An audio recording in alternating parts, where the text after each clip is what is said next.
2 Peter chapter 2. There were indeed false prophets among the people, just as there will be false teachers among you. They will bring in destructive heresies, even denying the master who bought them. They will bring swift destruction on themselves. Many will follow their depraved ways, and the way of truth will be maligned because of them. They will exploit you in their greed with made-up stories. Their condemnation, pronounced long ago, is not idle, and their destruction does not sleep.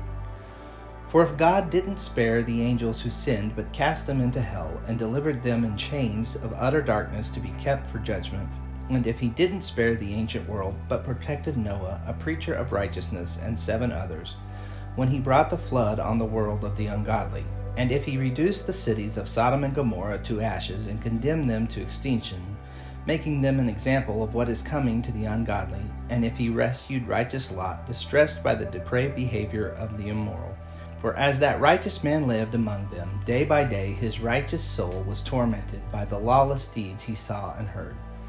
Then the Lord knows how to rescue the godly from trials and to keep the unrighteous under punishment for the day of judgment, especially those who follow the polluting desires of the flesh and despise authority.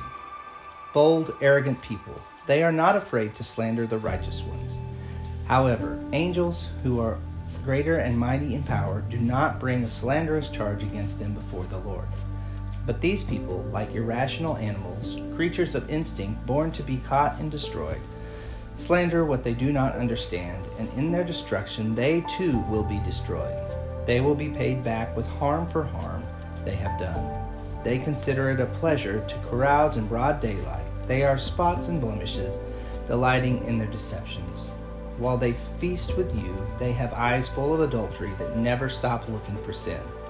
They seduce unstable people and have hearts trained in greed, children under a curse. They have gone astray by abandoning the straight path and have followed the path of Balaam, the son of Bosor, who loved the wages of wickedness, but received a rebuke for his lawlessness. A speechless donkey spoke with a human voice and restrained the prophet's madness.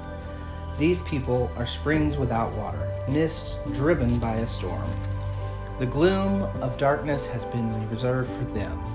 For by uttering boastful, empty words, they seduced with fleshly desires and debauchery people who have barely escaped from those who live in error. They promise them freedom, but they themselves are slaves of corruption, since people are enslaved to whatever defeats them.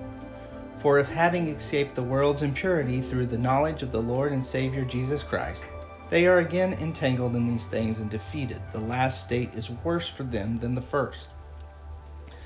For it would have been better for them not to have known the way of righteousness than, after knowing it, turn back from the holy command delivered to them.